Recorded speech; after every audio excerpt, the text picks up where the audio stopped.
Hello friend, welcome to my channel. सामने ही दिवाली का त्यौहार है, तो इसीलिए मैं डिफरेंट आइडियाज़ ट्राई कर रहा हूँ घर को रोशनी से भरने के लिए। तो इसीलिए आज मैं कुछ ग्लास लंटन को ग्लास पेंटिंग के ज़रिए डेकोरेट कर रहा हूँ दिवाली के अवसर पर। तो चलिए देखते हैं आज का वीडियो।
फ्रेंड्स, कैसा लगा ग्लास पेंटिंग के ज़रिए डेकोरेट किया हुआ लंटन?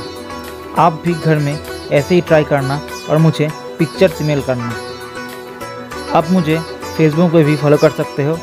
मेरा फेसबुक का पेज का नाम है छोबी अरिजीत। अगर इस वीडियो आपको अच्छा लगा तो ज़रूर लाइक, शेयर और कमेंट करना, और चैनल में नए हो तो ज़रूर चैनल को सब्सक्राइब करके बेल नोटिफिकेशन को ऑल कर देना। तो मिलते हैं अगले एक और इंटरेस्टिंग वीडियो में। तब तक के लिए नमस्कार।